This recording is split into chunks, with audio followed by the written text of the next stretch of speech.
Terima kasih Anda kembali bersama kami di Kompas Malam. Saudara, tim hukum Prabowo Gibran menyebut permohonan atau petitum yang disampaikan pasangan Anies Mohaimin dan Ganjar Mahfud cacat formil. Anggota tim hukum Prabowo Gibran, Oto Hasibuan, menjelaskan permohonan pasangan 01 dan 03 untuk melakukan pemilihan digelar ulang serta mendiskualifikasi pasangan Prabowo Gibran mestinya diselesaikan di Bawaslu dan bukan menjadi wewenang Mahkamah Konstitusi.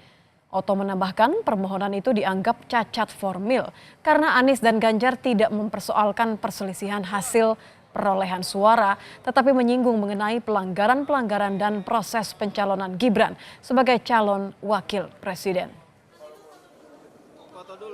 Nanti permohonan yang diajukan oleh pihak 01, 03 ini semuanya isinya tidak ada mengenai tentang mana yang benar dari perhitungan mereka dan mana yang salah. Jumlah mana yang menurut mereka yang mereka peroleh dan tidak gitu ya. Sehingga ini tidak sesuai dengan undang-undang dan peraturan hukum acara yang sudah diatur di dalam MK dan oleh PMK.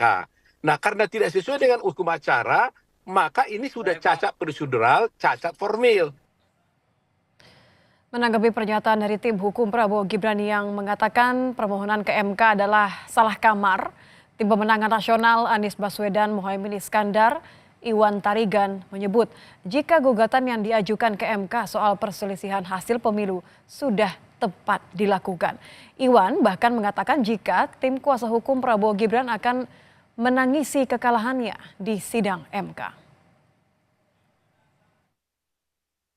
Tentang hasil pemilu karena proses yang curang dan bermasalah, etika dan abuse of power, kekuasaan tentunya akan mempengaruhi hasil akhir di TPS. Kami berharap jangan sampai nanti Bapak Hotman Paris menangis dan Bapak Oto Hasibuan masuk kamar nggak keluar-keluar lagi karena kalah di sidang sengketa Pilpres di MK.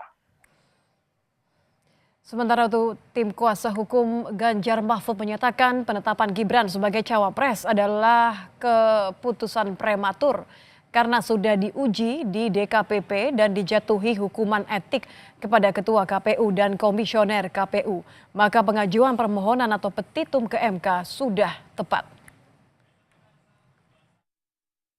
Gibran ini adalah putusan yang prematur. Kenapa saya bisa bilang prematur?